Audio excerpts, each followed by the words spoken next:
como decíamos, vamos a empezar a palpitar este tiempo del Adviento y vamos a trabajar sobre esos 4 conceptos. Y hoy nos toca la esperanza.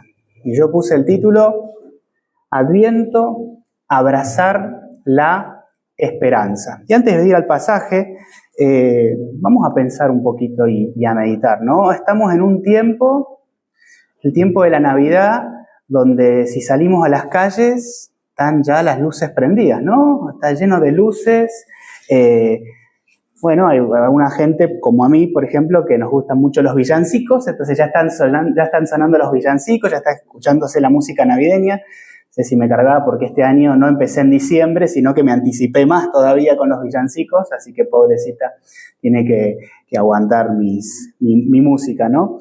Y claro, se vive una atmósfera que parece de mucha alegría, ¿no? Toda la gente está como muy, muy bien. Pero, sin embargo, si nosotros escarbamos un poquito, ¿no? Vamos un poquito más al fondo e inclusive en ese contexto, si vemos a la gente, si nos ponemos a observar a las personas, no con nuestra mirada, sino como hacía el Señor, ¿no? Cuando miraba a las personas y las podía ver realmente, vemos también que hay un mundo que está bastante cansado. Hay una sociedad que está cansada, hay gente que vive con ansiedad, ¿sí? Hay gente que realmente está desencantada con la vida, ¿no? Entonces, ¿la gente qué hace? Bueno, decora su casa, le pone cosas lindas, le pone guirnaldas, le pone luces, pero esa casa que está tan adornada está igualmente vacía, ¿sí? Muchos que están sonriendo, ¿sí? Porque es la época de Navidad, pero realmente por dentro están tristes y hasta perdiendo la esperanza de que esto pueda ser un poco mejor, ¿no? Y por eso es que nosotros hacemos tanto hincapié en la idea del Adviento, porque no se trata de una cuenta regresiva, no es que estamos contando los días para que llegue la Navidad, sino de que el Adviento a nosotros nos ayuda a mirar hacia atrás para justamente cambiar ese presente, entender por qué puede cambiar ese presente y mirar hacia adelante. Y cuando los tiempos son difíciles, la Biblia siempre tiene ejemplos muy claros para entender por qué tener verdadera alegría, por qué tener verdadera esperanza de lo que hablamos hoy, ¿no?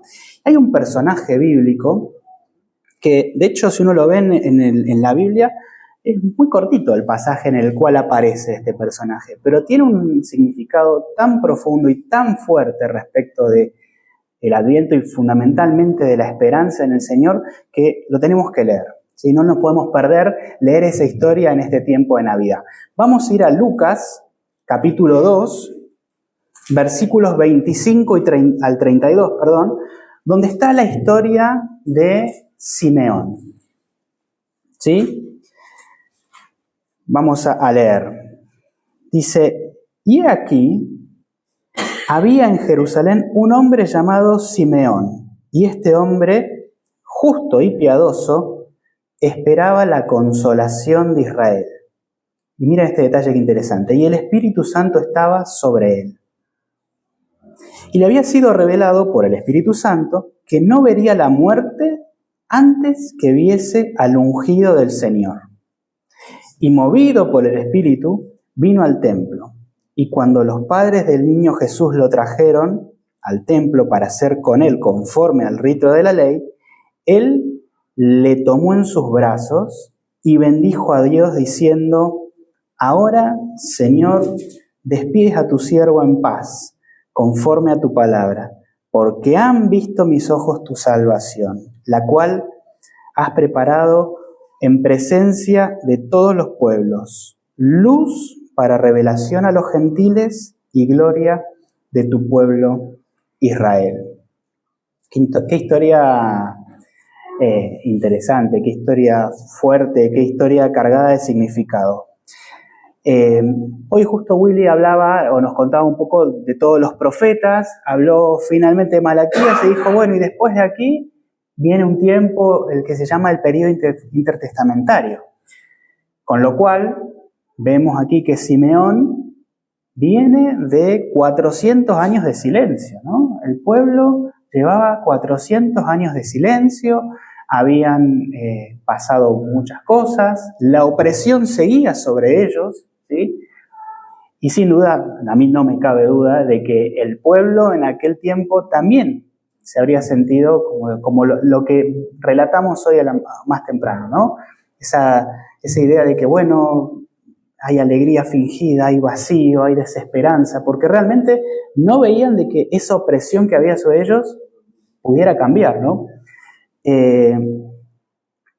Y imagínense eso, 400 años de silencio, sin palabras de ningún profeta, que nadie hablara. El pueblo estaba muy acostumbrado a recibir la palabra del Señor.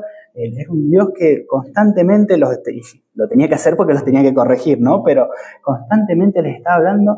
Imagínense 400 años de silencio. Y esta persona nos enseña la primera cuestión que vamos a ver hoy sobre la esperanza, que es la esperanza nos ayuda a esperar en medio del silencio. Y Simeón nos enseñó eso, porque vuelvo a lo mismo, ¿no? Dice que Simeón esperaba la consolación de Israel. Y ahora, dato importante es que decía que el Espíritu Santo estaba sobre él. No era por un mérito propio que tuviera esa capacidad de esperar, ¿no? Era por medio del Espíritu. Y la expresión que dice consolación de Israel, no se trata solamente de alguien, así decimos, ¿no? De aliviar el sufrimiento de alguien, de consolarlo, sino de que la expresión engloba una idea muy importante que es la presencia restauradora de Dios. Vieron que a veces uno está pasando por una situación mala o está triste por algo y normalmente no se trata de las palabras que pueda alguien venir y decirte, sino que se trata de ese alguien viene y se sienta al lado tuyo y ya esa presencia es la que uno necesita para realmente estar consolado, ver que te tengo al lado, ver que te tengo conmigo. Y aquí pasa eso, porque en realidad Simeón, él no estaba esperando o no esperaba solo un milagro, ¿no? No esperaba que llegara la restauración del pueblo a través de algo increíble. Él esperaba al Salvador, él esperaba al Señor y él supo estar expectante a esa llegada, ¿sí? Entonces, él no estaba esperando algo, él estaba esperando a alguien. Él sabía que iba a venir el Salvador. Yo me anoté algunos pasajes que me hacen pensar en esta idea de esperar en el Señor, esperarlo a Él. Romanos 8:25 dice, pero si esperamos lo que no vemos, con paciencia lo aguardamos. Simeón lo hizo, tuvo paciencia. Isaías 40:31 dice, pero los que esperan a Jehová, tendrán nuevas fuerzas, levantarán alas como las águilas. Y después en Lamentaciones 3:25 y 26 dice, bueno es Jehová a los que en él esperan, al alma que le busca. Y fíjense esto, bueno es esperar en silencio la salvación de Jehová. Es lo que hizo Simeón, él esperaba en silencio. Y me anoté la frase de un teólogo español, que se llama José María Cabo de Vila, que dice, la esperanza es la virtud del que resiste el silencio de Dios sin dejar de escucharlo.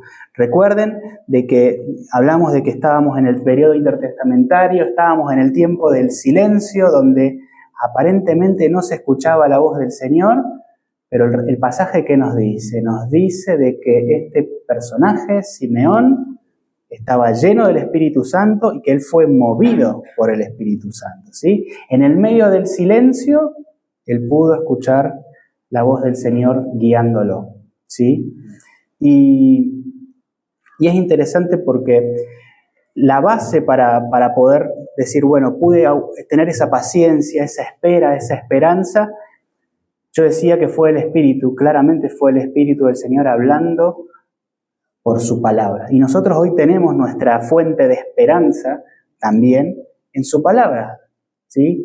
El tiempo de Adviento, la esperanza que trae el Señor Jesucristo para nuestra vida, la morada del Espíritu Santo en nosotros, son la conjugación perfecta cuando se juntan con la palabra del Señor, que es la que nos trae esperanza para poder soportar todo este tiempo. Y a veces nos pasa que estamos un poquito todos en esa situación, ¿no? A veces podemos estar en ese periodo de silencio, que estamos esperando algo, que estamos esperando un cambio de dirección, un cambio, no sé, en nuestro trabajo, en una situación personal. Y la verdad que lo que podemos aprender de este tiempo del Adviento es que tenemos que mantener viva la esperanza en nuestro Señor. Y no porque vayamos a ver resultados ya, porque insisto, veníamos de 400 años de silencio, ¿cuántos no vieron resultados? Pero porque sabemos y tenemos la certeza de que Dios sigue siendo fiel. Simeón lo pudo ver, Simeón pudo ver el cumplimiento de su palabra, ¿sí? Ahora, la esperanza que vemos en este pasaje que Simeón tuvo, nos enseña una segunda cosa, y que a veces esta es muy difícil y es muy importante para nosotros, que es reconocer la esperanza cuando llega realmente, ¿sí? Vuelvo a lo mismo, a veces esperar en medio del silencio es muy difícil, ¿sí? Hay que aprender a esperar en medio del silencio, pero dentro de ese silencio hay que hacer como Simeón, aprender a reconocer la voz de Dios.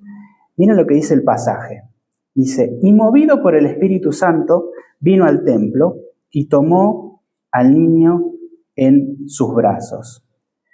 Acá vemos que el pasaje ya toma como cierta dinámica, ¿no? Primero nos comentaba de quién era Simeón, lo que estaba pasando, pero acá él sale al encuentro, va al templo, movido por el Espíritu Santo, ¿sí? ¿Por qué? Porque Simeón no solamente estaba esperando, sino que en esa espera él hizo algo muy importante que también es el llamado para nosotros. Él estaba atento a la palabra del Señor, atento al mover del Espíritu Santo, ¿sí? Él sale impulsado al encuentro de su Salvador, ¿sí? Ahora, dato importante, ¿no? Porque cualquiera diría, según yo leo este pasaje, fue que se dio la coincidencia de que justo a Simeón se le ocurrió ir al templo y por coincidencia justo tocaba de que Jesús tuviera que ir porque los padres tenían que hacer. Cuando el Espíritu Santo está trabajando, cuando el Señor está trabajando, cuando Él está obrando, ¿sí? Cuando Él está obrando su salvación, cuando Él está obrando su plan, las coincidencias no existen, solamente existen aquellos que son capaces de escuchar la voz del Señor, el mover del Espíritu Santo para ir a su encuentro, ¿sí?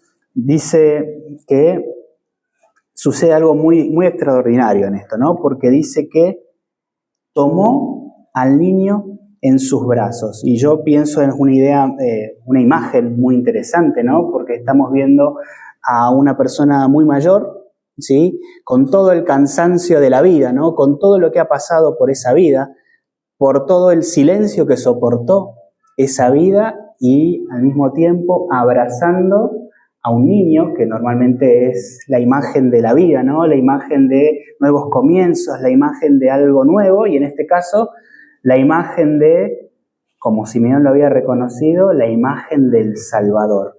Entonces, una vida cansada, una vida agobiada, una vida que realmente había tenido que soportar mucho, encuentra su paz, ¿dónde? Abrazando a su Salvador, tomándolo en sus manos, ¿no?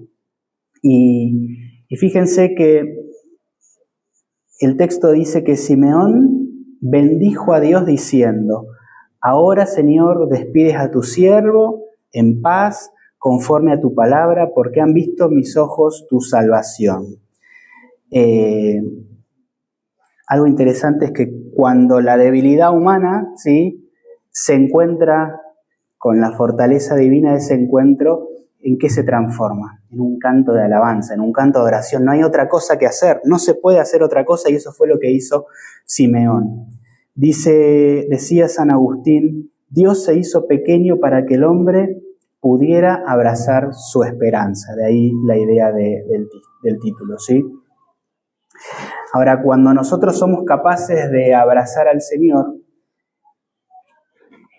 esto deja de convertirse en un libro de teoría, ¿sí? Cuando somos capaces de abrazar la esperanza como lo hizo Simeón realmente, ya no pasa a ser un libro que lo leemos y lo memorizamos porque lo tenemos que saber. Pasa a ser una realidad en nuestra vida. pasa a ser una transformación en nuestra vida, que es el poder real que tiene este libro, ¿no? Que muchas veces nosotros lo reducimos a un libro de teoría.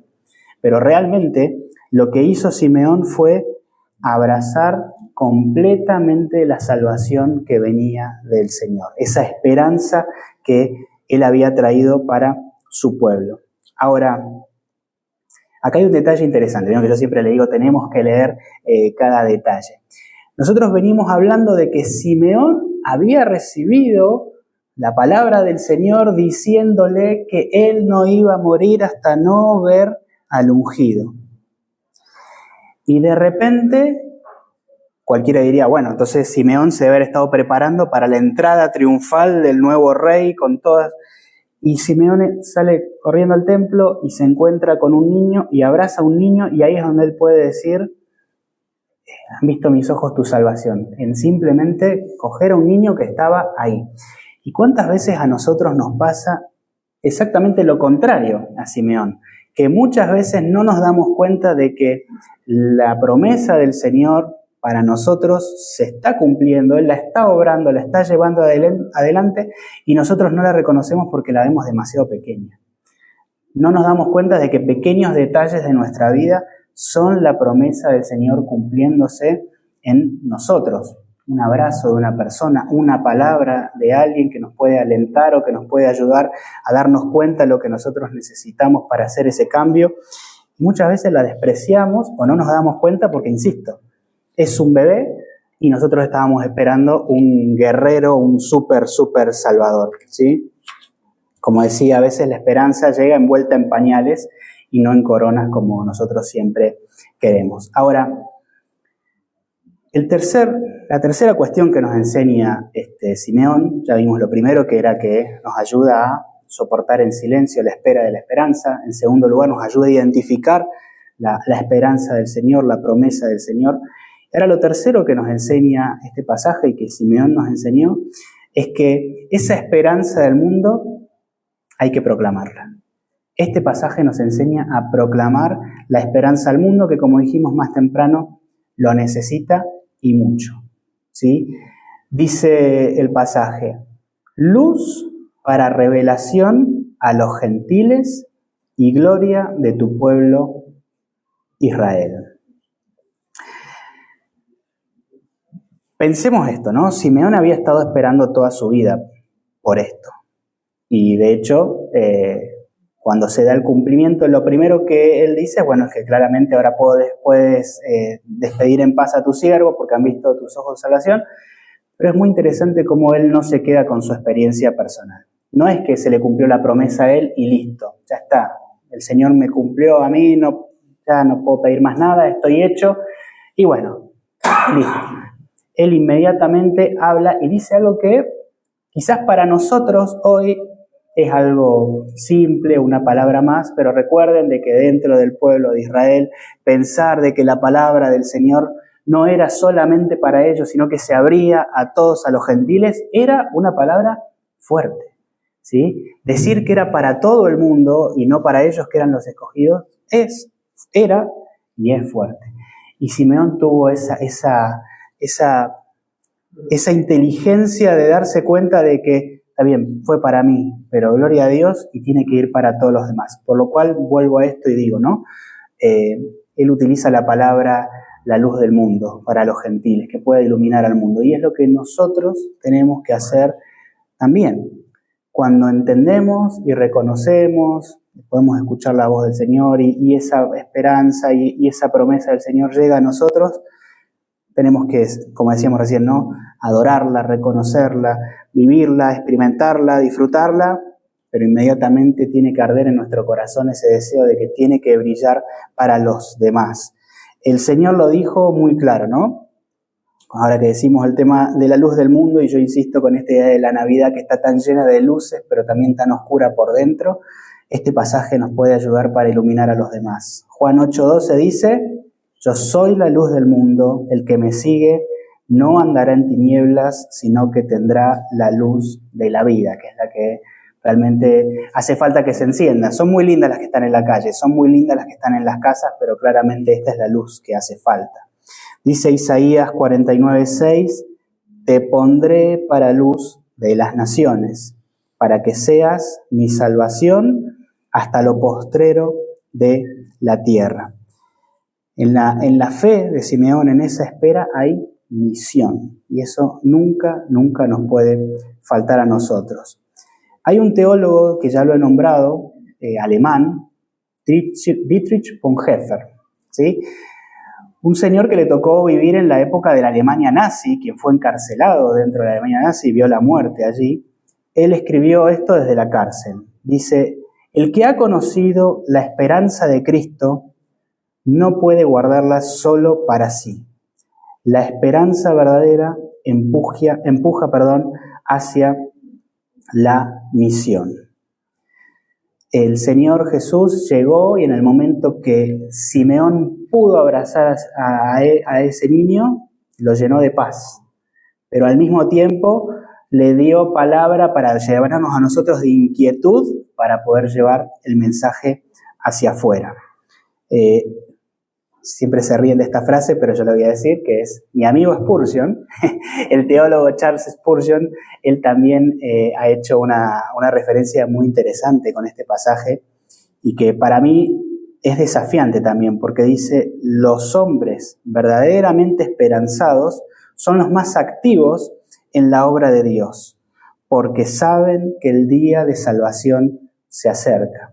Y para nosotros, cuando decimos que el día de salvación se acerca, es pensar de que cada uno de esas personas que están afuera también puedan reconocer que su día de salvación se acerca y no su día de condenación. Para nosotros es buscar el día de salvación para los demás. Yo me anoté esta frase porque tiene que ver con esto que dije recién. Dice: no hay esperanza más auténtica que la que se convierte en testimonio, ¿sí? La que se comparte, la que se lleva. Por ende, yo quiero que recordemos estas tres ideas que nos hace pensar la historia de Simeón. Dice que la esperanza se mantiene aún viva en el silencio, ¿sí? Sabe esperar, está ahí sabiendo de que el Señor es el que cumple las promesas. ¿Por qué? Porque justamente lo segundo, que la promesa se cumple, sea en lo pequeño o en lo grande, ¿sí? Y que finalmente la salvación de Dios es para todos los pueblos, ¿no? Fíjense que los 3 puntos, cualquiera diría que dependen de nosotros, o que tienen que ver con nosotros, pero en realidad los 3 puntos están basados fundamentalmente en la fidelidad de Dios, que Él va a cumplir. Y fíjense que cuando Simeón estuvo esperando toda su vida lo que venía, cuando finalmente abrazó la salvación, él se dio cuenta que ya no necesitaba nada más, solo necesitaba que se fuera compartido para los demás. Pero él pudo encontrar descanso, ¿sí? Él encontró cumplimiento en esa fe que él tenía. Y dice que Simeón dijo: ahora, Señor, despides a tu siervo en paz, conforme a tu palabra, porque han visto mis ojos tu salvación. Y creo que este sentir que tuvo Simeón es un sentir que cada uno de los que nosotros estamos aquí lo podamos tener. Habemos muchos que ya hemos reconocido a nuestro Salvador, ¿no? Y lo hemos podido abrazar. Pero quizás nos hemos olvidado un poco de que ese Salvador trae nueva vida, trae nueva esperanza, trae la luz y la luz verdadera del mundo, ¿sí? No las luces que vemos aquí. Pero para ahí hay gente que no la conoce, que no le conoce, y que realmente necesita abrazar la verdadera esperanza. Y, insisto, quizás la mayoría de los que estamos aquí hemos conocido al Señor, pero sería bueno que nos llevemos como desafío la idea de llevar a otras personas esa idea, de decirles: me doy cuenta de que tu arbolito tiene muchísimas luces, tu adorno de la entrada está hermoso, tiene muchos detalles, las luces de tu calle están muy lindas, pero me doy cuenta que hay muchísima oscuridad dando vuelta por ahí, que necesitas la verdadera luz del mundo. Y la palabra Adviento, siempre volvemos a esta idea, ¿no? Creo que este año ha sido la palabra que más hemos usado en nuestras predicaciones, en nuestros estudios. Y el tiempo de Adviento y la palabra Adviento nos llama a recordar, ¿sí? A volver a recordar y ver la llegada de ese Salvador que cumplió su promesa en medio del silencio que estuvo ahí. Y a mí hay algo que me resulta muy interesante de la Navidad, porque nosotros agarramos y decimos siempre que el Salvador vino a salvar al mundo, lo cual es verdad, no estoy diciendo que eso no sea verdad. Pero ustedes tienen que pensar de que cuando nos paramos frente al pesebre, a la imagen del Señor naciendo, del Señor llegando a esta tierra, no solamente lo hizo al mundo genérico, sino que el Señor ha hecho muy bien los deberes de ponerle nombre y apellido a las cosas. Porque el Señor, ese Salvador del mundo, trajo esperanza para José María, para Cecilia, para Juani. Ese nacimiento del Señor tiene nombre y apellido. Por eso es tan poderosa la imagen de que Simeón lo puede abrazar, porque fue realmente un 1 a 1. Porque Simeón había recibido la promesa para él y él la pudo vivir. Y para cada una de las personas que están afuera y aquellos a los que tenemos que compartirles esta esperanza y esta promesa, hay que llevárselo con esta idea fundamental. Es que el Señor vino y nació con tu nombre, por tu nombre y por tu apellido. Él vino y nació por Marcos. Y todo lo que hizo después fue por Marcos también, ¿sí? Por cada uno, no fue general, ¿sí? Fue realmente por cada uno. Y Juan 1:12 dice, mas a todos los que le recibieron, a los que creen en su nombre, les dio potestad de ser hijos de Dios. Y eso es lo que nosotros deseamos para aquellos que no conocen al Señor en este tiempo. Que reciban la verdadera esperanza y puedan ser llamados hijos de Dios. Y para nosotros, último desafío es que yo quisiera de que en este tiempo, cuando recordemos la llegada del Señor, nos acordemos de ni siquiera 3 palabras de Marcos. Vamos a acordarnos de 3 pasajes, de 3 cosas que dice la palabra que dijo Simeón. En primer lugar, es que podamos tomar el versículo 28 y lo hagamos nuestro, que es que y él le tomó en sus brazos. Quiere decir que él abrazó al Señor, que nosotros en esta llegada del Señor lo podamos abrazar, ¿sí? Que podamos pensar simbólicamente fuerte, recibiendo agradecidos al Señor. ¿Por qué? Porque hizo esto. ¿Qué hizo inmediatamente Simeón? Y bendijo a Dios, ¿sí? Que este tiempo, más allá de lo que regalo, familia, lo que sea, que podamos abrazar a nuestro Salvador y bendecir al Señor por ello. Pero en segundo lugar, que podamos ver el versículo 30. ¿Por qué? Porque dice, porque han visto mis ojos tu salvación. Cuando recordemos la Navidad, insisto, recordemos que ha llegado a nosotros la salvación del Padre. Que podamos repetirlo de esa manera, no simplemente una fiesta más. Vino la salvación del Padre por nosotros. Y lo último, versículo 32. Que nos mueva por dentro, que no podamos parar y podamos decir de que no solamente sea para nosotros, sino que sea luz para revelación a los gentiles y gloria de tu pueblo Israel. En pocas palabras, que no se quede en nosotros, que nos carcoma por dentro para que pueda llegar la luz a los demás.